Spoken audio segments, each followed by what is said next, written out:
producers, and creators of the Genre of Your Life podcast, here with a review Roundup episode for you all this week. This is also another long overdue review Roundup episode I have for you all this week.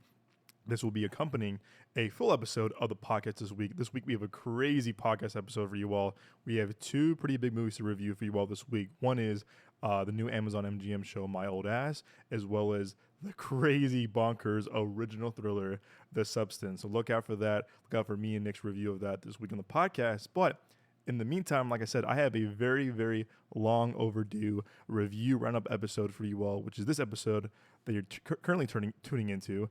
I'm so behind on my reviews. I apologize. It's been a crazy past couple of months, the summer, obviously, but even with the fall movie season, we've just been so booked with events, personal stuff, work, the whole shebang. The whole list goes on and on and on. But I do have really three very different movies to review for you all on this week's review roundup episode. I have my review of Strange Darling, one of the most surprising hits of the summer, if you ask me, and the year, if you ask me, as well as Blake Lively's new film, It Ended With Us, that I was super late to. I saw it at my local Regal, like the last showing before it left theaters. So I'm really glad I saw that before it left theaters. I was very behind that movie because I don't know why I waited so long. I wanted to see it, but who knows? And also, I have a personal favorite filmmaker of mine, which is Kevin Smith. I have his new movie to review, the 4:30 movie. So I have a triple feature again for 3 movie reviews for you all on this week's review roundup episode for you all. Again, I apologize. I'm usually better with these, right out of the movies, or kind of just like a day or two, but for some reason with work and, I'm still unboxing things in my new apartment 2 months later, I don't know what I'm doing, but I've been so behind this reviews and personal stuff, but I hope to be better with you all this fall movie season. With some context, we don't have a lot of screenings upcoming for the next few weeks because, as you might know from the other episodes, we are still working to get on Paramount, Paramount, Warner Brothers, Disney, A24, and Sony's press list. The show and the boys and I, we've been definitely busting our asses to get on that list. But some things are not always easier as it seems, so we're still working on that, unfortunately. But I do have a lot of things. We do have a lot of things in the pipelines, and me and Nick are still working behind the scenes to do the video element getting going. Hopefully, I would love to get it up. Hopefully by maybe Joker 2, which is in a few weeks. So also me and Nick have our opening night tickets for that in the 70mm IMAX. We cannot wait for that. There was a screening for it for the fan first. Nick and I went to the fan first screening of the Flash, and as well as I went to a fan first screening of the Batman 2 years ago, way before the podcast was even a thing. But it wasn't in 70mm IMAX. Nick and I saw the fan first screening of Dune Part 2, which was really cool, about a couple months ago in February, a week before it came out. However, it was an IMAX screening, but it was not the full 70mm 143 IMAX, how you see, Chris Nolan's movies are, or Nope. And so I was like, you know what? And we didn't know until we got there, so it was like surprise. So I saw it again with my dad the week after. So this time around, I was like, okay, there's a screening for it. We can review it early. But however, I kind of want to wait and see it in the full 143 70mm IMAX because Todd Phillips shot it in the 143 IMAX ratio, and I'm like, wow, I would love to see that. So we are waiting. We're one of the few reviewers to critics to we're gonna hold off on seeing it till opening night because, like I said, I really want to see this. I think Nick can speak for himself. So I think we both agree that we definitely want to see this in the 143 IMAX ratio. That's why we're waiting for opening night, which I believe is October 3rd. So look out for our out-of-theater reaction to that in a couple of weeks, but we probably won't have a review open for that maybe until the week after, so bear with us as we just scheduling and work, stuff like that. But we are seeing an opening weekend. We'll definitely have a full review, full out-of-theater reaction, hopefully maybe some kind of reviews here and there with it. But yeah, we have again, it's going to be interesting, fall movie season. A lot of things to review come on the pipeline, both in theaters and on streaming, so look out for that. And as always, guys, you can find this beautiful, fun audio podcast on your favorite podcast platform, whether it's Spotify, Apple Podcasts, Amazon Music, YouTube Music. We also have a full audio show on our YouTube page, youtube.com/Midway Avenue Productions. It's pretty cool. Me and Nick, we are one of the movies that we've seen the past year being part of this amazing press list, thanks to our friends at Frost Communications and Movies More Fun, is that we saw a movie called Expendables 4, which is a very, very not disappointing, but it's a movie. I'll say that. And it's a movie that me and Nick weren't really fond of. We'll just say that. And, we've been lucky enough to do the show now going on 2 years, and we've seen some amazing films early, like Indiana Jones or, Dune Part Two, or I mean Oppenheimer, The Fall Guys, some really cool twisters, really high profile, really big movies. But for some reason, again, and those do very well with our reactions and our reviews. However, the reaction that's really giving life to our YouTube channel is Expendables 4. So thank you all for just loving that video so much. We just passed 101,000 viewers on that video, which is crazy to think. But hey, listen, we'll take it. And this me and Nick have an ongoing joke of like, wow, for some reason our audience love Expendables movies. So thank you all for tuning in, but also thanks for giving us life on the YouTube channel. And thanks to that YouTube video, we've got a lot more subscribers more than ever. So thank you all for tuning in and keep watching and sharing the word about us, about that review, about that reaction. Because again, we say it all the time, that was our 5th or 6th take after we had a couple of laughs and weird interactions with our fans and audiences at that screening. But for some reason, that's our biggest one. So thank you for tuning in and making that one of our biggest videos ever. 100,000 guys is huge to us. So thank you all for just, tuning in and just watching it. It means a lot to us. But yeah, guys, of course, find the show on your favorite podcast platform or again our YouTube page, Midway Avenue Productions. And for Apple Podcast listeners, I say this every week, I'm playing a broken drum and I apologize. Please, please, please help us get to 250 ratings on Apple Podcasts. Sorry, 200 ratings. 200 ratings. 250 would be crazy, but 200 ratings would be amazing. And we really appreciate it again, as also on the past few weeks of episodes, is that for some reason Apple Podcasts is like the nucleus in terms of reviews and ratings, in terms of kind of like for us to do more coverage for festivals and cons and press screening, stuff like that. So again, we love you, Spotify listeners. We love you, Amazon Music, YouTube Music, Pandora, iHeartRadio, all of you guys. You guys mean so much to us. But for our Apple Podcast fans especially, we really do need your help getting 250 ratings on Apple Podcasts. Sorry, 200 ratings. Why do I keep saying 250? 200 ratings on Apple Podcasts. It really means a lot to us. It would mean so much to us, help the show out so much. So thank you all for tuning in every week, listening to us to ramble and our love of movies and TV and all things entertainment. It really means a lot to us. So thank you so much for listening. All right, guys, with that down, should we go in chronological order of the movies coming out, or should how I saw them? You know what? Let me start with how I saw them. And I think I saw Strange Darling first, and I did It Ends With Us last week, and then again I saw the 4:30 movie 2 days ago. So let's go in order of how I saw them. And the first movie I saw was Strange Darling.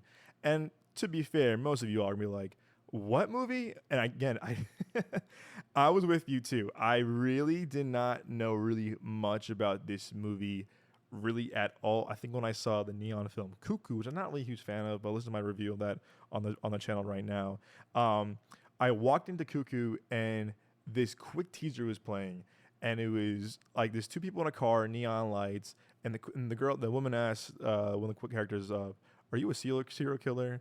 And it's a really quick teaser. And I walked in kind of late, so I was like, and it was just boom. Here's someone screaming, and it said "Strange Darling," and I said, "Huh." I said, "Interesting," and I put it on my list. We got out, I was like, on my watch list, Strange Darling. But I did not want to watch any of the trailers, so I was like, you know what? Let's just watch it when it comes out, whatever. And luckily, the Regal Theater by me had it. I was like, cool. It's a very indie, very, very small release.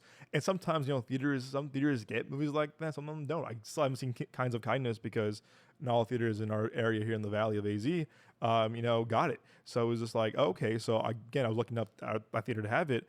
And so, if you don't know, Strange Darling, I'm keeping this really not spoiler for all you all. I think this movie is worth the watch if you can see in theaters. If not, watch it when it comes on demand on VOD or streaming. Well worth your time. But basically, Strange Darling is, it's nothing is what it seems when a twisted one-night stand spirals into a serial killer's vicious murder spree. I can't emphasize enough on that. Nothing is what it seems. If you heard my theater reaction, I kept saying, this is not the movie you think it is. And I really emphasized that enough where I was like, oh, because the first 20 minutes, I was like, I thought I had this movie figured out. And I was like, okay, it's one of these, blah, blah, blah, blah. And I think before I saw the movie, I heard someone on Twitter or TikTok said, oh, this is like Pulp Fiction meets Texas Chainsaw Massacre. And another movie too that I forgot what they called. I forgot what movie they referred it to, but I was like, oh, I like that movie a lot. So it was 3 different movies. Again, I'm blanking on the third one, but it was Pulp Fiction meets Texas Chainsaw Massacre, and the third one I'm blanking on it. Anyway, So that I was like, huh, interesting. So I went to my Regal theater, by my apartment, walked in, and surprisingly, it was a pretty good crowd. And I was like, oh, interesting, okay. But like I said, the first 20 minutes, I was like, oh, okay, I got to be figured out. And boy, was I wrong. Boy, was I wrong. And I love more than anything. Well, one of the things I love in most in this world is I love being proven wrong about things. Again, for Spider-Man: Homecoming years ago, I was like, who the hell is this Tom Holland kid? He's gonna ruin Spider-Man for me. They did Andrew Garfield dirty. Tobey Maguire's still my favorite Spider-Man, and I was like, no, this is gonna flop. This is gonna be so bad. I remember on record just talking to Joelle, talking to all our friends at the time, like over Zoom and Skype, whatever. I was like, or whatever, FaceTime, whatever. A group calls where like, oh man, fuck this movie's gonna be gobble, blah blah blah blah. I was like, I don't know, man. Da, da, da. And I remember walking in with a very kind of just like, this movie's gonna suck and watch. I remember just loving Homecoming so much. I was like, I need to shut the hell up and enjoy this movie because I was proven wrong. And with this, even though the trailer definitely intrigued me, I still got one of these kind of serial killer type movies, and I was like, all right, whatever, sure. No, no, no, no, no, no, no. This movie is really not what it seems to be at all, and I was floored by it. The best thing I can say this movie is that to me it is a mix of, again, Pulp Fiction, Memento by Chris Nolan, as well as a very underrated, not one of his most known movies, Tarantino's Grindhouse. Um, that was part of, sorry, not Grindhouse, Death Proof. Death Proofs. Grindhouse was the two films by Rodriguez and Tarantino. One was Planet Terror, other one was Death Proof. So again, this movie is Pulp Fiction meets Memento meets Death Proof. Grindhouse is a really wild two double feature movie by two very bonkers filmmakers by really some great cast, whatever. But if you don't really know Tarantino's work, except for like, Once Upon a Time in Hollywood or Pulp Fiction or, Reservoir Dogs or Glorious Bastards or Django, it's not one, or Kill Bill. It's not one of his most known films. I remember watching during COVID, and I was like, I'm gonna watch this eventually. I thought it was fucking fun as hell. It's very bonkers, it's very wild, but it's definitely under the radar, like kind of like a Jackie Brown in a way of his filmography. Like, oh, it's very underrated, very kind of like, like not as known. And this had a lot of just like Tarantino isms, but very Chris Nolan Memento-esque, where I was like, I like that. Okay, that's very how you can play on genre, how you can make these three movies all into one. And boy, oh boy, when certain things are revealed and these certain twists happen, I was in the theater like, you gotta be kidding me. What in the best possible way? I was like, whoa, okay, in the first 20 minutes, I was like, that's one of these movies, okay, whatever. And I should have known because the guy who produced this movie, I'm butchering it, I'm probably gonna blank on his name. I want to say it's Roy Lee. And Roy Lee, yep, Roy Lee. Roy Lee has produced some big movies. I'm talking about the It franchise, the Departed. List goes on and on and on. Let me see. Don't Worry, Darling wasn't a huge hit, but still a very high profile movie. Godzilla vs Kong, Doctor Sleep, which is very underrated. So yeah, most of the Godzilla movies. Also, Lego Movie, How to Train Your Dragon movies, Disaster Artist, which is a very underrated comedy for the past couple of years. So, excuse me, very underrated Liam Neeson movie called Run All Night. So, very, very big producer in Hollywood. And he produced one of my favorite horror movies of probably the last decade, maybe of all time, is Barbarian. And I love Barbarian. Again, if you see Barbarian, I think it's on Hulu or Prime now. Do yourself a favor, watch this movie, because I had a similar experience with Strange Darling with Barbarian. I remember seeing Barbarian in a teaser for it a couple years ago before a really kind of crappy horror movie from what I saw, and the teaser for that was so brilliant because it was just the first opening is the first 2 minutes of the opening movie. Sorry, the first minute of the opening of the movie, and that was it. You hear a scream, and it was very good because Bill Skarsgård, who played Pennywise, was a very talented actor. Was very creepy but very handsome at the same time, interesting kind of character. And I tell you what though, it was just like, wow, the marketing that was so intriguing. Where I was like, I want to see that tomorrow or right now. And I didn't watch any more of the marketing. I was like, I'm sold because the trailer was very inviting, and I was like, oh, okay, I'm with this. And similar with this movie, I had the same thing. And they also produced one of the best horror movies of this year, which is Late Night with the Devil, which is again a phenomenal original horror film. And to me, this is another reason why I think 2024 has been just an amazing year for filmmaking and movies, and and storytelling, but also just amazing original indie films like this, like like Long Legs, like Late Night with the Devil, like Love Lies Bleeding. So Challenger, Abigail, like original filmmaking this year has been just like through the roof, like out of this world amazing. And especially, again, also it's been a great year for indie filmmaking like this too. So I really think it's been I think compared to last year and maybe the year before, 2024 has been out some bangers of like great original films. Not all of them have done well, unfortunately, which kind of breaks my heart. But just seeing them in a big screen with an audience, or on the big screen in general, is just so like it makes my film buff heart just so happy and so warm. So I give props to Roy Lee for the past couple of years putting out some like a really amazing original films that just with great marketing that really kind of just locks you in. So again, Roy Lee produced this movie. But yeah, this movie is bonkers. This movie is really bonkers. And as soon as something reveals to, as soon as a reveal is gonna like certain reveals reveal to you, and you're like, what? And you're just kind of like, get the fuck out of here. And excuse my language, you're just like, no way. And I had to give props to the main actress who played by Will Fitzgerald, who was, I think, phenomenal in The Reacher season 1, which I think was way better in season 2. Little side note. She's playing this character. You're just like, oh my goodness. And and also, it's also this actor named Kyle Gallner, who was also he was in American Sniper. He was in Strange. Yeah, of course. He was in Scream. He was in the recent horror film Smile that I wasn't really a huge fan of. I think he was in the movie Red Eye. Was he the guy? Yes, he was. I think he was the boyfriend, whatever, in Jennifer's Body. He was also in Nightmare on Elm Street, the remake. So he's no stranger to horror films, but this movie really works because of the two of them and their chemistry, and I'll say their fucked up chemistry for sure. And just the way JT Molnar, who's a filmmaker in this, again, who I'm not familiar with his work whatsoever, just the way he tells his story and the narrative choices he takes was very intriguing and worked on a whole new caliber of filmmaking, if you ask me. I haven't seen a movie like this in quite some time, where he plays with your expectations and your preconceived ideas of like what this could be. And the more you dive deep into this movie, and the more you kind of like more things are revealed to you, the more things are kind of like are shown to you of certain characters and certain story beats. You're sitting here like, wow, this is a very clever and smart film that doesn't make you feel like, oh, like there's some movies, I will say, I think all genres, I think horror too sometimes too, that like will talk down to the audience.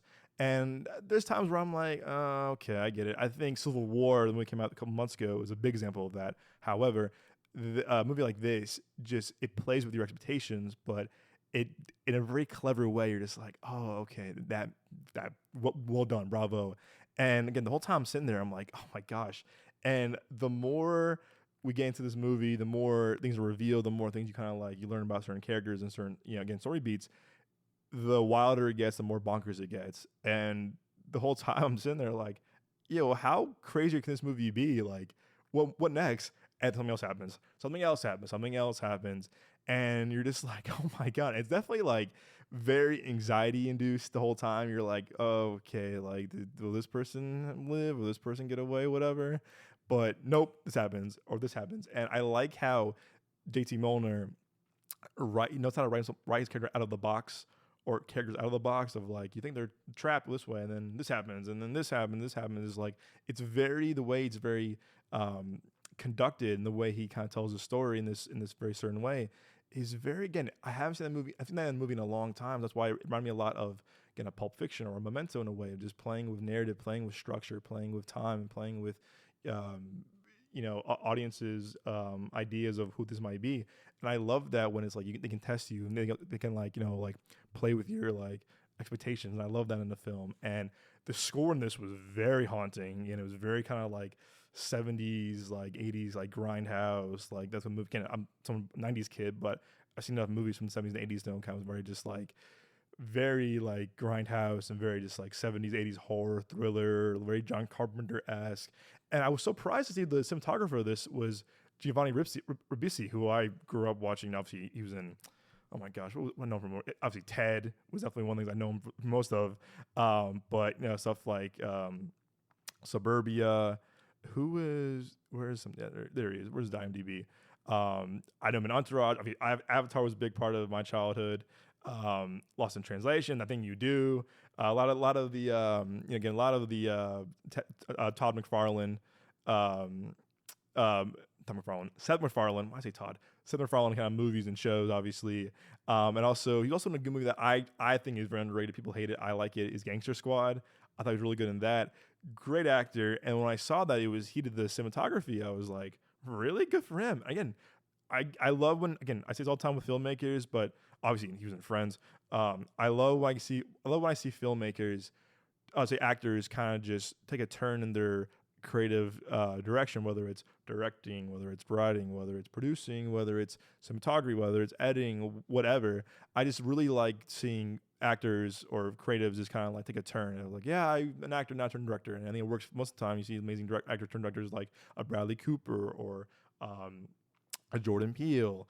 Or again saying this now, a good actor like himself now is doing a cinematography, and the cinematography in this is, I mean, amazing. And again, I know actors, I know directors and filmmakers will sometimes kind of like direct their own shots. Steven Soderbergh or Zack Snyder with their own DP, whatever, which is again really cool. But it is cool to see an actor turn cinematographer and kind of just like have a passion for it. And I think in this movie especially, you can tell. Ribisi is like very inspired by John Carpenter and Wes Craven, and it's very kind of like 70s, 80s horror thriller movies that has a lot of like lot to say and very just in your face graphic. You're like, oh my gosh. But again, I think this is his first film he did as a DP, and some music videos. So okay, that's that. But I think first narrative feature film that he shot as a cinematographer was just remarkable. And there's some shots that will stick with my head till the day I die, because I was like, wow, like just the way he has the camera framed on certain things or certain locations and buildings and whatever. And you're just like, oh man, like this is very shot very well. And so I think a lot of props to him as a actor turned cinematographer, that he just has this love for storytelling in a different medium, which is cinematography. So I want to shout out to him for that. But yeah, this movie, I really was just surprised of how original this movie was. There, I guess there's something. I mean, trying to keep not spoiler as possible. You should definitely see this movie. It's a huge surprise. This is definitely in my top 10 of the year for sure so far. I guess there's certain things where I think maybe the first. I think with some of the sound mixing I had an issue with, where there was certain where I couldn't really hear the dialogue over like the music at times. It was like, okay, let's just even out a little bit, and you're like, okay, some of the sound design was a little like was definitely more present than the actual dialogue. Was kind of hard to hear sometimes. And again, maybe I'm just a young old man saying that, or old young man saying that, but I noticed I feel the movies this summer, I was like, the volume would be very high and the dialogue would be very just like low, and I'm like, can we just maybe mix it a little bit better, a little bit of nitpick. And I guess there were certain scenes that just felt a little too, like, not it's a little too long. There's a scene in a car, especially, where I was like, okay, all right, okay, let's just get on with it. Let's get on with it, okay. And then it was kind of just like, it felt a little dragged out just a bit. But for the most part, though, it's a very, very well paced movie. I think it's an hour 40, give or take. Yeah, about hour 40. So it's still a very well paced movie. But there's certain things that I felt like were a bit long. But yeah, there were some scenes that really had me in shock, where I was like, wow. And I just love being surprised in films. To me, again, it's especially nowadays when people say there's no more original films, whatever. I would beg to differ. I think this movie is definitely a definition of that. It's a reason why we go to the movies. I wish there was more marketing, and it's a very small budget movie. I get it, but I hope this movie has a kind of like a cult following or a second life somewhere, to a point where people like will talk about it for a long time. I think Barbarian had that to a degree, but I was talking to some people about Barbarian recently, and they're like, "What movie? Conan the Barbarian?" I was like, no. It's a horror film. And they're like, oh, whatever. So I'm looking forward to being that film friend that will say, hey, have you seen Strange Darling? Nope. Watch this movie. Watch this movie. You got to watch it. How did Barbarian? Have you seen Barbarian? Nope. Yeah, watch Barbarian. This movie's great. I love being that friend that says, hey, looking for a cool, wacky film, original film? I got you. And Strange Darling is definitely that. And it's a movie that I wish I could see it again in theaters, but it left after I saw it. So I was telling Nick about it, I was telling some friends about it, some family about it. Like, this movie is just bonkers crazy, but in the best possible way. And again, just sitting in a movie like that with a pretty audience I was in was pretty, I would say, older than me. I would say maybe 40s and 50s, whatever. But it was still a packed house for a movie that I thought no one heard of, including myself. And just seeing how the reaction to it was very positive. It was like, oh my gosh, having that theater reaction is why we go to the movies and how important movies like that should be in the theaters. And yeah, I'm really looking forward to seeing what JT Milner does next. I mean, the filmmaker does next, but also what Willa Fitzgerald does. I think this is definitely a Star is Born moment for her. I thought she was phenomenal in Reacher, but something in this movie, she's so charming in this, and the way as Kyle Gallner too. They're both charming, but in their own ways. How things are revealed, you're just like, man, this is something just completely not what I expected. And again, that's the direction from JT Milner, but also great performances from Will Gallner and Willa Fitzgerald. And I just love seeing movies like this just get the recognition it deserves. Again, it's not a big CGI fest. It's not a prequel. It's not a reboot. It's not a remake. And again, someone who loves movies with CGI and remakes and reboots or whatever. Just seeing this adds to why I think this is definitely one of the best years for original filmmaking and indie filmmaking like this. So I would definitely put Strange Darling on your theater. On your watch list for sure. You know what, there's one thing. That's not true. There's one thing. Again, not keeping it on spoiler. Still, there was one thing that's revealed about certain characters, like backstory, where I was like, okay, it's brought up maybe once or twice, but they didn't really dive deep into it. And I was like, well, if you're gonna make a big deal about it, how about like bring us involved too? It maybe could be one of those things where it's like up to your own interpretation, but it was very popular among filmmakers now, and that, respect is respect. You're a filmmaker, I get it. But there was this one pretty big aspect about a certain character's backstory where my friend who saw it too, he was like, hey, does this mean this? And I was like, what, good question. And I think that it just kind of was glossed over or not really focused on. And I really kind of think that it might have been nice to kind of like bring it back or reintroduce it to us in a certain way. And I think I had the same issue with Long Legs. Where Long Legs had a thing where it was brought up, and I was like, okay, if you're gonna bring it up, but what? Like, I don't know. So it was a pretty big thing for the character's backstory or upbringing, whatever. Where I was like, okay, that's brought up, but why is that not brought up again? Or why is this not really a bigger deal than you're making it out to be? So that I wish it kind of explained more. Maybe when I watch it again, I'll understand it more, or I'll watch kind of analysis videos online, whatever. But it's a pretty big thing for a certain character's, backstory where I was like, yeah, I'm surprised they never went back to that. But again, a little bit nitpick, but that's part of reviewing a movie. There's goods and bads, obviously. But yeah, I would give this movie really a solid, I'm giving this really a solid 8.5. I would teeter to a 9 maybe, because it stuck with me now almost a month after seeing it. And I saw a bunch of crap in August where I was like, oh my gosh, like The Crow. And there was things where I was like, this is just, ugh. But seeing that was just like a breath of fresh air where I was like, man, wow. And I love walking out of a movie feeling buzzed and electrified, or like, oh my gosh, what was that? Blah, blah, blah, blah. And not knowing anything about it, kind of going on a pure limb after seeing that quick snippet I saw of the teaser when I was in the theater for seeing Cuckoo. Just, I love seeing movies that I know nothing about and just being just wowed by. So yeah, I'm giving this really a solid 8.5 out of 10. And I would tell all of you all to watch this when it comes on streaming or VOD or Blu-ray DVD. Well worth the watch. Definitely on my top 10 of the year. Probably will stay on my top 10 of the year for the rest of the year. So put Strange Darling on your list today. All righty, everybody. Transitioning now to our second film of this triple feature review Roundup episode this week. It's a very different film. Like I said, all three very different films this week on this episode. And I'm going to start with the good. Well, obviously, the movie I'm talking about is It Ends With Us, which I know is a big hit of a book, of a novel. I know my ex-girlfriend loved this book, and I know it's a big popular book among people who are book fans and fans of the author is Colleen Hoover. So I know it was a big deal when this was announced, whatever. It got like Lively attached to it. It was a studio film, and I was like, oh wow, there's definitely some like a lot of traction behind it. And I know now, obviously, there's been a lot of controversy after the fact about Blake Lively. Again, I'm not gonna speculate on that. Obviously, I'm gonna review the movie because of the movie itself.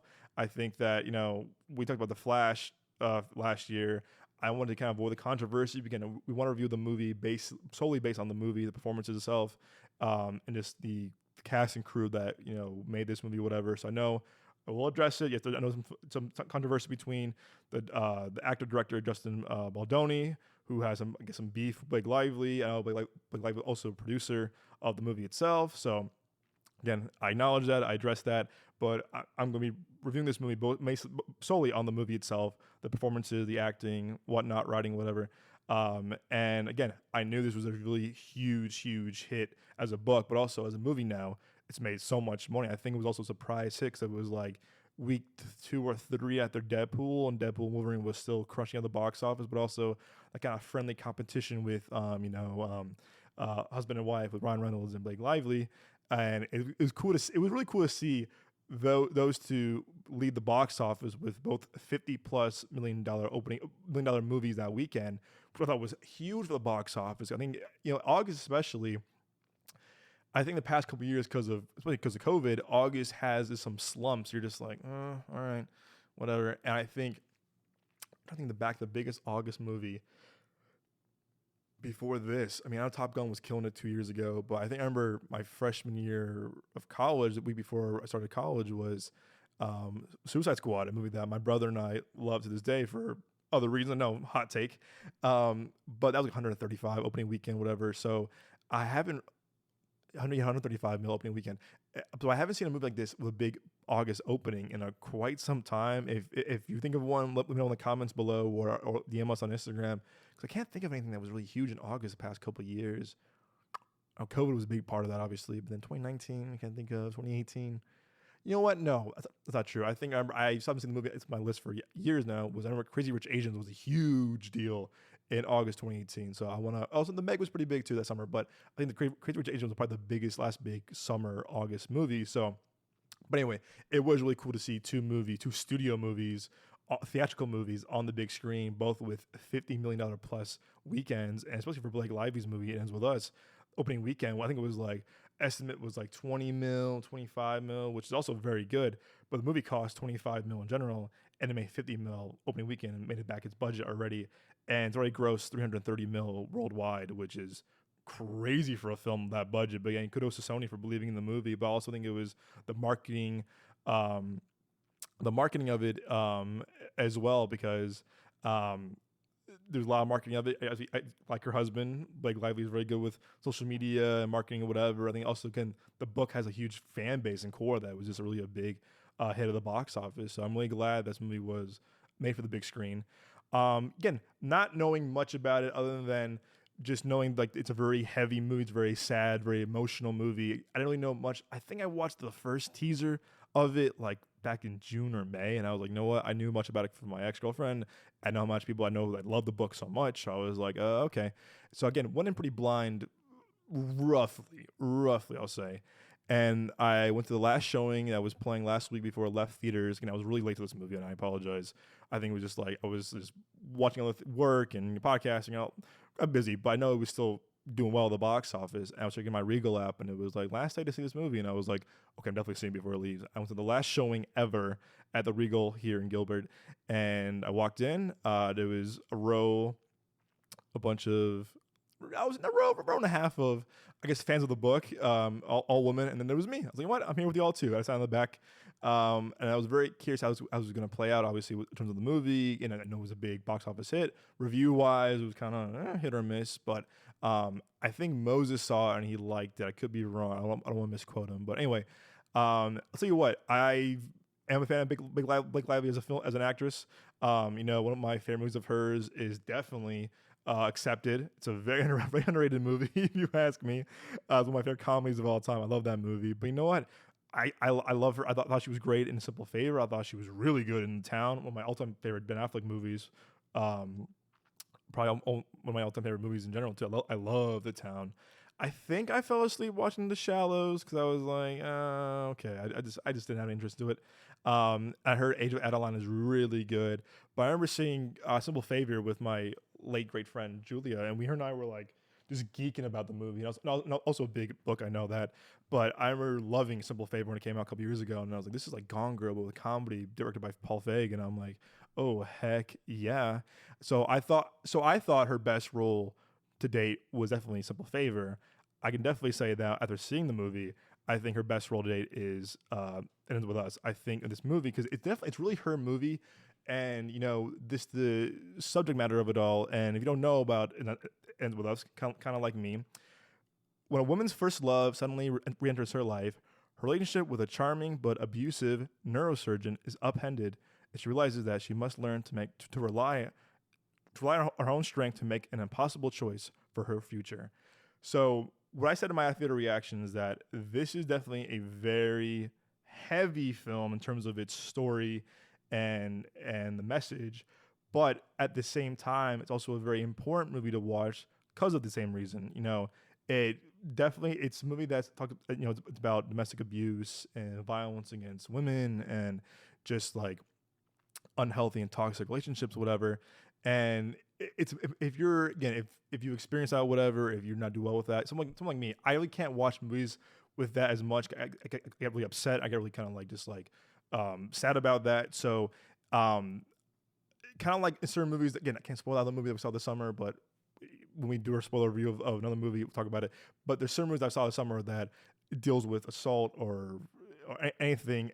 I don't do well with that, or abuse. I don't do well with that because I feel very uncomfortable. I feel very kind of just like sad and a little bit sick in the stomach.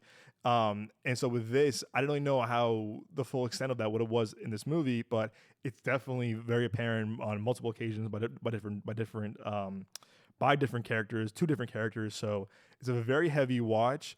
But just I think it's also very important for people to see this movie because of people's stories and messages and just how the importance of domestic abuse awareness is very, very, very important to I think everyone in this world.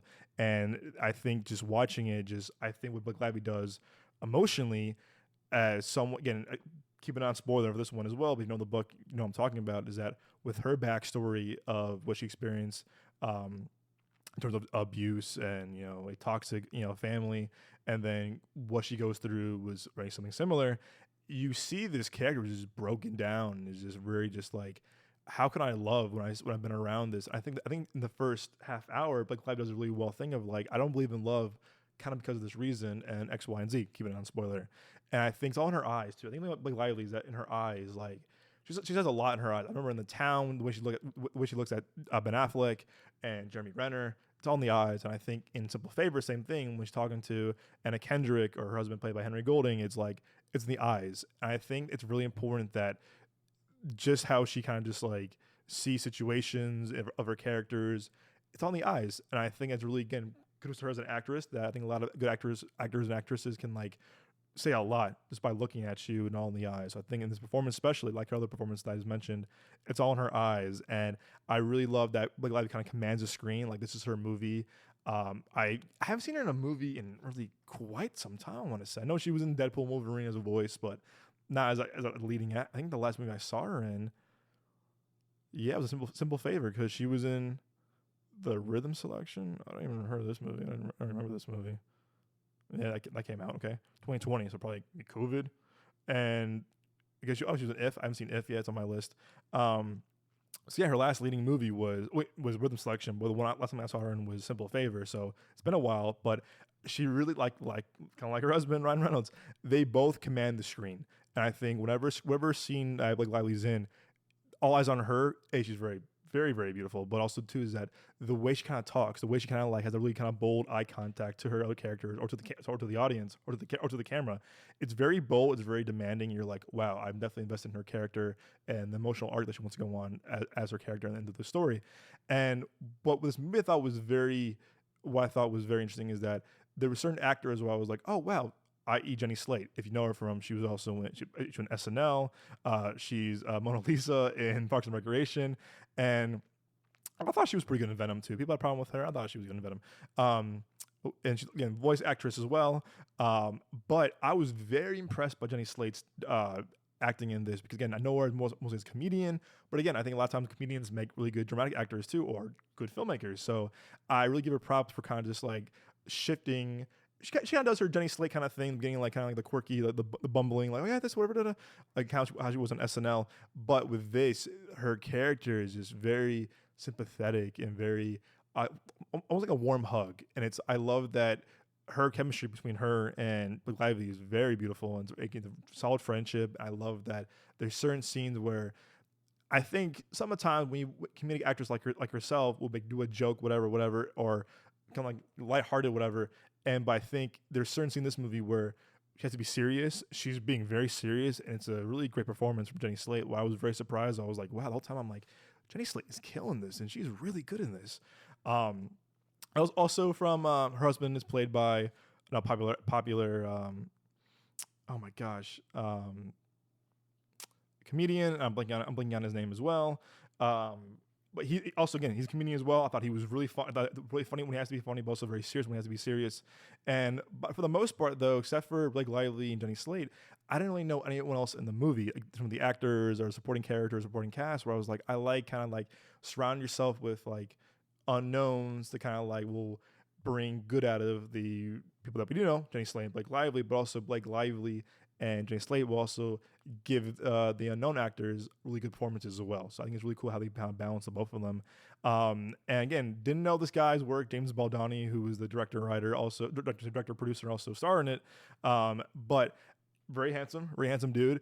But I think like my friends at Double Toasted said, they were saying that he's the filmmaker of the movie, and you could tell like there was times where there were certain shots like he would purposely make himself look very good in terms of like his body or certain things about his kind of like physical appearance, where it's like, we get it, man. You're very handsome. You're in good shape. We get it. And again, that probably was either intentional or unintentional, but we'll see. But I still think, though, everyone in this movie has great chemistry. He's believable. And again, not knowing where the film was going to go or the story was going to go, I was very surprised to see where it went, because you think all was well at one point, then it's like, nope, here you go. And you're just like, oh, wow. And it takes a lot of turns to me where I wasn't expecting, where I was like, oh, my goodness. But also, two of it, the movie's, again, all obviously about domestic abuse, but it's also about, how love is, the fragility, how love is really fragile. And I think how we don't really think of love. I mean, I think a lot of us think love is really fragile, or loves are hopeless romantics, obviously, but you really don't know how fragile love can be until you're really either married with someone or being with someone for so long. And I really do appreciate how the movie kind of like shows of like, hey, love is fragile. It could be gone any second. You might know someone, you don't know them really well. You think all is fine, and then nope, it's not. Or how do you really kind of like you think, or how do you like move on from the one that you first fell in love with, and they're still in your mind, they're still a big part of you, they're still a big part of your everyday life, and you think about them constantly. And I think that movie does a good job of kind of just showcasing that, but also just the theme of the message of it all too, of that as well. So it's a very heavy film, a very heavy film to kind of just like to digest and comprehend. But I really do think that it's a little, again, also a little long, to about 2 hours and 10 minutes, but the film does a really well job of kind of just exploring those themes and the really heavy topics and heavy discourse to it all. Like I said, even though it's very heavy watch for domestic abuse and violence against women, it's still, I think, it's a very important film to watch because of that. And I think that I give props to how the story was told in that way. I know, again, going back to controversy, and I apologize that I know people are like, Blake Lively's producing it like it's a Barbie moment. Yeah, you can say that. I can see arguments of that too, but I don't think the movie ever once was like, no, we're a slapstick comedy. I don't think the movie ever kind of like takes away from the important message and the themes of the movie. I think it's still pretty on par with from the beginning of the movie to the very end. I don't think it was like, no, we're a sci-fi alien movie. That would have been like, this is disrespectful. This is very uncalled for. But I don't think this movie ever shies away from the heavy themes and the heavy topic and subject matter. So I give them props for that. There's a few things that I would say I was confused with, like, Blake's character, Lily Blossom Bloom is her name.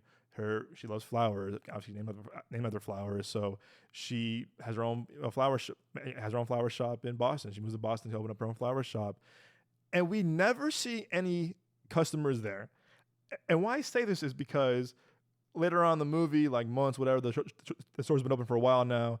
Number 7 best young shops, new shops, whatever in the Boston area. Number 7 is her shop, and I said, "Huh." Have we not? I'm like, we've not seen a single customer in this store. Are we assuming that the things we haven't seen, the store's been like really, really popping, a lot of customers? Because whenever we're in the shop, Lily's shop, it's like I see all the flowers I saw the previous scene, maybe a couple months ago, and I never see I never see a customer that isn't one of them, whether Blake Lively or Jenny Slade or Blake's boyfriend in the movie. I'm like, yeah, I never see anyone in this store but like the people we already know.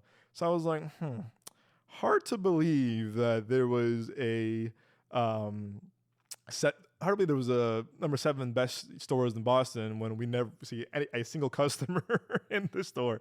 The whole time I'm like, yeah, we never see any customers in that store, huh?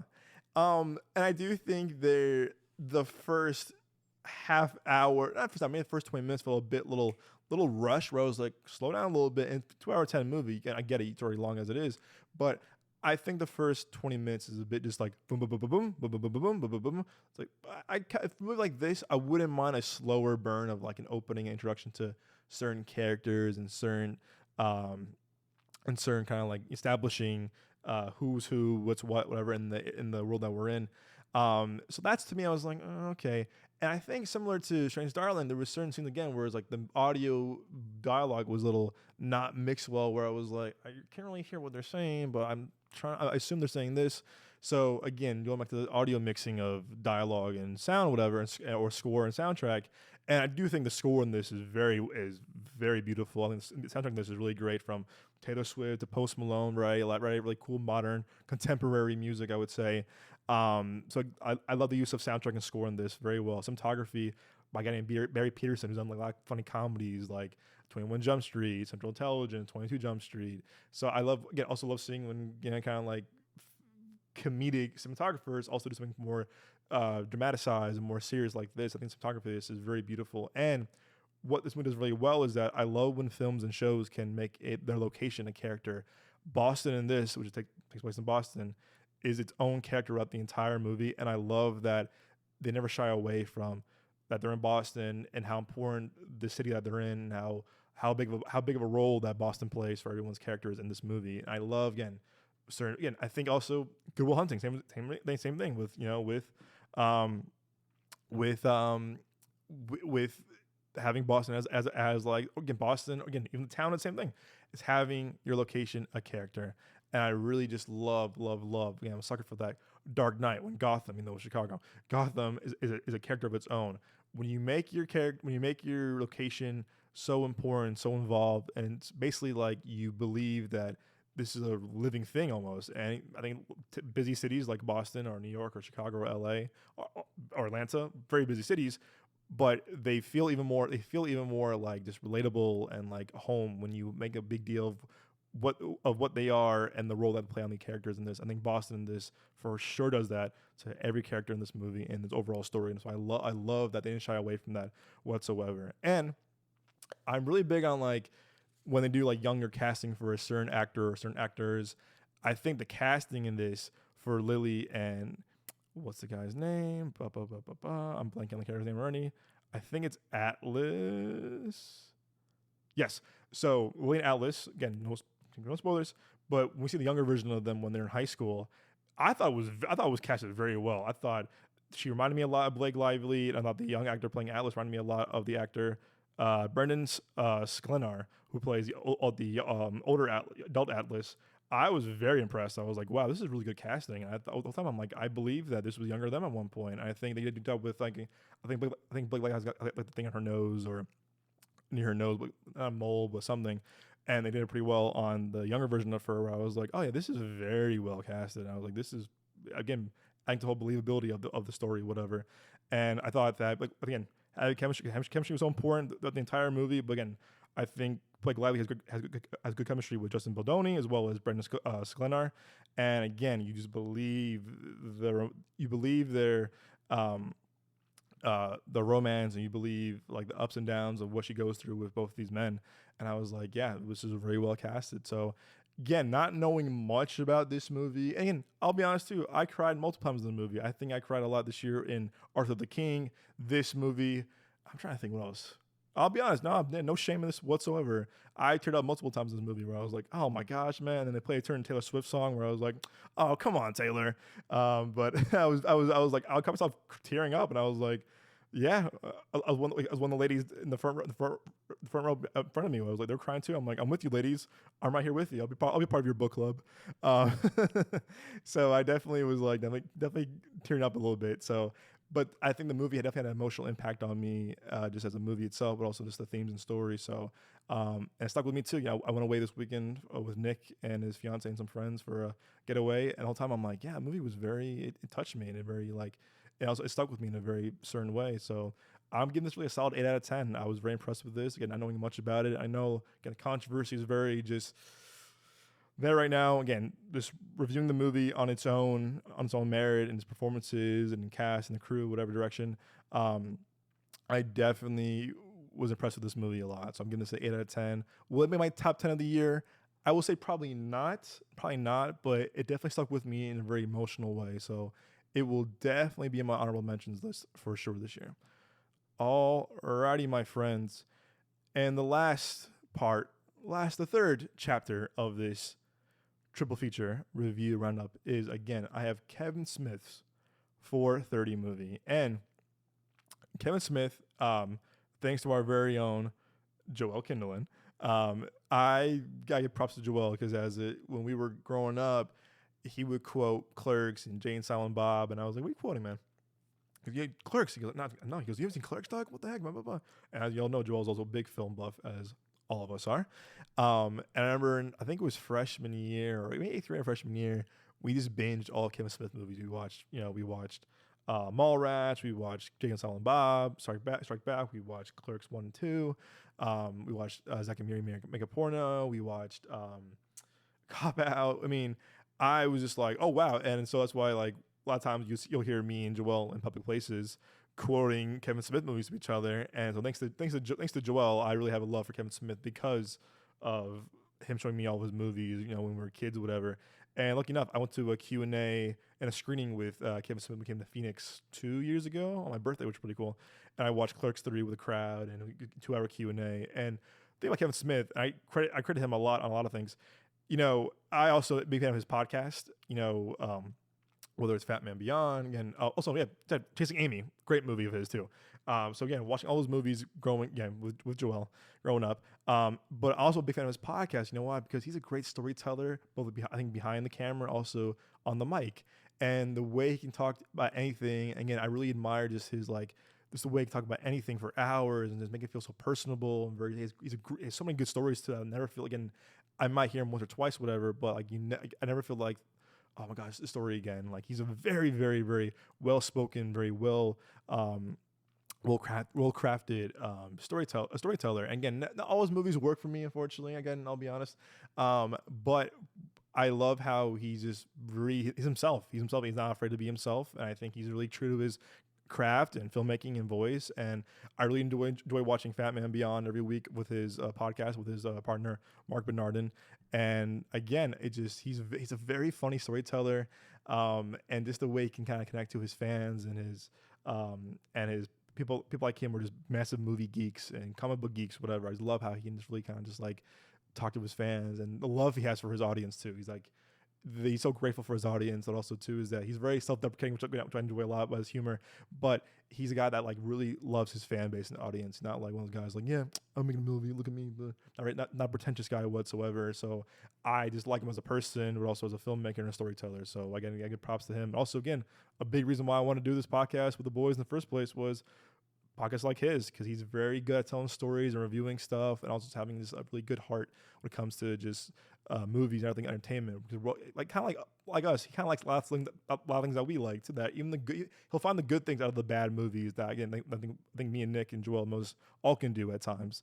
But anyway, the 4:30 movie it's definitely, I would say, again, if you're on the 4:30 movie, it's not Jay and Silent Bob, it's not Clerks, it's not like Yoga Hosers, whatever.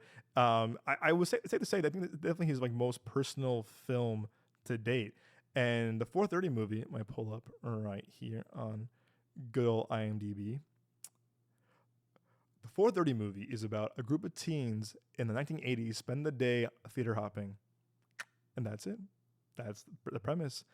And I was again, it's a movie that definitely has his voice to it, but watching it the whole time, I'm like, oh, he's channeling his John Hughes and Richard Linklater in this movie, because the whole time I'm like, oh, this is Kevin Smith doing his Ferris Bueller Day Off. This is Kevin Smith doing his version of Dazed and Confused, and I'm like, okay, kudos. And you can tell that he's been so inspired by these filmmakers, both Linklater, um, John Hughes, and other filmmakers too, that like he's really like a passion for this kind of just like telling stories that he can relate to.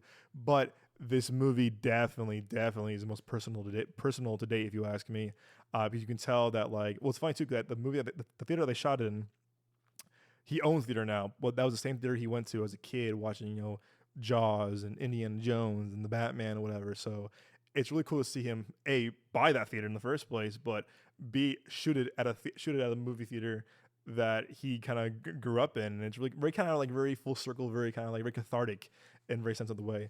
And is the acting all that great? No, I'll be honest, Kevin. I love you, man. I love your movies. And I love your love for filmmaking, whatever. The acting this sometimes could be like from like okay decent to like this is not that great, but you're enjoying it because you can relate to it. And this movie has a message. Really, the message of the movie is why we love the movies, why we love going to the movies, how important the movie theater experience is. But also, some of us, movies are our lives. And again, I say all the time on the podcast that I can think of like why when my parents went to the movies almost every weekend, and it was like the best thing ever. This was like my place of like this was my church. This was my worship. Whatever. This is where I like be something about myself. And movies are so important to me and in my DNA. But whenever my mom or dad took me to the movies as a family or one or the other, it was like, oh my gosh, we're going to the movies. I can't believe this. And this movie definitely has that kind of feeling where it's like these guys love movies so much. They love going to the movie theater. And it's like, man, this is like why we go to the movies. And it's so important. And I think it's not as, I think, prominent as it was maybe a couple of years ago because of streaming now, and it's the, just the flux options we have now of streaming and VOD and whatever now, and movies don't stay in theaters the way they used to anymore. Like, we don't have like a Titanic anymore that would be out for like weeks or months or whatever. I think that's not true. I think Top Gun Maverick and Oppenheimer had a really nice run. But not the way they used to. Again, before I was born, but like hearing stories of like, yeah, movies in theaters for months, and I'm like, wow, months. You could look down, get a week or a few weeks now, or 45 days, whatever. So, the movie definitely depicts of like just how magical the movie theater experience is. But also too is that they're kids who are 16 and 15 and 17. No, 16 and 15, and they're all 16 or 15. There's three of them, and they're sneaking to a rated R movie, and I can relate to that on so many levels. I mean, if Joelle was here, he can tell you like we have so many stories of like us sneaking into movies like a 21 Jump Street or Project X or That's My Boy or oh my gosh, I mean, the list goes on and on and on. I mean, Hangover Part 2, Bridesmaids. We have stories galore of like sneaking in, getting kicked out, getting caught, whatever. I mean, we had a method too of like some people go in this way, going this way, not all together, whatever, or we will sit in different rows to kind of make it less obvious, whatever. But the movie, basically, these three guys, one of them actually had this kind of huge crush he has in high school, and the other guy's kind of there with them, but they want to spend the entire day at their local movie theater, and they're gonna movie hop to other movies, and two of them are rated R films, but they're very unsuccessful with how they do it.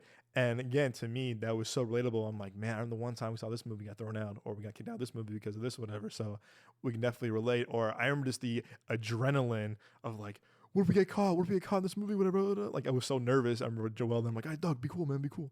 And but then the times we got busted, fair and square. We're not 17, whatever. We would buy the old reliable. We buy a ticket for this movie, and then we see this movie. And I love that. To me, it's like I think we can all relate to that in some sense of the way. But me, my friends, especially, that movies were our lives. So we did that almost every weekend. Like, we're gonna buy a ticket for Avengers and go see this movie. Or we're gonna buy a ticket to see this movie and see this movie. I think that with Ted. I think we saw Amazing Spider-Man. I think we bought a ticket for Amazing Spider-Man. We saw Ted or whatever. Or Dark Knight Rises we felt to watch, or this one we saw Hangover, or this one we saw Project X, whatever. So it's like I can remember I remember the time especially like seeing certain movies and just sneaking into it, whatever. But I love when I watch some, like I see my friends and I doing this. I see my friends and I just kind of just like being stupid and just kind of just like risking getting in trouble of seeing a rated R movie, whatever. So the relatability factor of this movie definitely is like why I enjoyed a lot of it. And a lot of fun cameos from a lot of like people like in his movies. Obviously, Jason Mewes, his right hand man, obviously, who plays Jay and Silent Bob, but Ken Jeong, but Method Man, Ralph Garman, Sam Richardson, who else? Jeff Anderson, just thinking Justin Long, Jason Biggs, Dietrich Bader, Rosario Dawson, Rachel Dratch, like Jason Lee, Logic, Adam Pauly, like a lot of his kind of like collaborators are in these movies who has kind of small roles, but again, it adds to his kind of like his like why people love working with him and like his passion for these movies, whatever. And I was the only one, I'll be honest, the only one in the movie theater seeing this yesterday, but I had a big smile on my face. Again, it was just like I like seeing movies again. I like seeing also again. Before this movie definitely is a love letter to the '80s, no doubt about it, no doubt about it. And it's very nostalgic, but not too nostalgic heavy.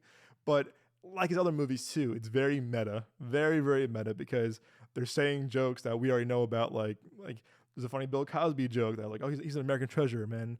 He'll never do no wrong, and it's like that's kind of funny because we know how that turned out, whatever. Or they'll never do Star Wars 1, 2, and 3, and they did. So it's funny seeing the meta humor that he's known for as well. But watching it definitely had Days Confused vibe, for Fred Ferris Bueller, day off kind of vibe. And again, just watching it, I'm like, this is definitely, again, as much as I love Clerks and Jay and Silent Bob, it was nice seeing Kevin Smith do some kind of personal, doing his kind of like a movie that means so much to him, and you can probably crafted the movie off of him and what he experienced when he was that age, whatever. And again, is the acting all that great? I said no, but I will say Austin Zager, Reed Northrup, and Nicholas Carrillo, they're the main three friends in the movie. I believe their friendship, and I love that how like they share the same love for movies. Because like I said too, I know I have my friends that obviously Nick Moses knew well, but friends from Chicago growing up in high school and childhood that we all had the same love for movies too. That like I could see myself with these guys. I'm like, oh yeah, I remember when we saw this movie, whatever, and this the quoting of the movies randomly, whatever, blah blah blah. But also, when it was time to like impress a girl, we were all like dogging on each other, like, nah man, she don't like you, man, no, whatever. Are you going to the movies, man? Like, like we were being kids. Kids were being kids, and it was like we teased each other, but also like how the movies kind of like made us feel like superheroes, made us feel larger than life. So I love that about it. Again, is it his best movie? Probably no, probably not. But also, I was also surprised how short it was, an hour and 20 minutes. I was like, it kind of just ends. You're just like, oh, that's it, and just ends like that, kind of abruptly. And I was looking at my watch. I was like, oh, we just started. I mean, it went by really fast, but I was like, oh, that's kind of about it. But I do think it's really cute. Again, I'm surprised it came out at like the beginning of fall, not like during the summer, because it's a perfect like summer film to watch like during the summer or whatever. But again, I also give props that it wasn't a streaming movie; it was made for the big screen. I know he does very small, limited releases like this, or Clerks, or Jay and Silent Bob reboot. But I was kind of bummed that no one was in my theater. But you know what? I still had a good time no matter what. I'm giving this really a solid 7 out of 10. There are 2 post-credit scenes if you're even curious about that. But it was fun. Again, I'm someone who's a sucker for, again, Linklater films. As you know, Days of Confused is my second favorite movie of all time. I love the sequel. Everybody wants them. Again, I love Ferris Bueller. I love John Hughes films. This definitely struck a chord in my heart of like kind of emotional, kind of like nostalgic for my own sense of the way of the word. Kind of thinking about my friends and going to the movies when we were kids and high school, sneaking into rated R movies, that stuff. So definitely a cute movie. Again, if you're a Kevin Smith fan, definitely see this. If you're curious about it, definitely worth the watch too. Is it worth seeing in theaters? I would say maybe a matinee. I say matinee, but if you're like a diehard Kevin Smith fan, definitely say full price. But yeah, guys, that will conclude my triple feature review roundup episode for you all this week. Hopefully, next few weeks I won't be so behind on my reviews and waiting to do all 3 in one, but hope you didn't mind me rambling about 3 very different movies. But I think all 3 of them I actually liked a lot compared to, I think the last one I did was The Crow, Trap, and Cuckoo, where I was like, I'll skip all these. But with this, very complete opposite, very night and day, where I'm like, yeah, I recommend all 3 of these movies to anyone. So check them out, put them on your watch list. Again, look out for a full episode of the podcast this week. Nick and myself reviewing The Substance and My Old Ass. We have 2 that we're very eager to review, and a lot more on the horizon, guys. This fall, we're just getting started. Again, hopefully, I have the video element of the podcast coming up soon. Look out for that. As always, my friends, we will see you at the movies.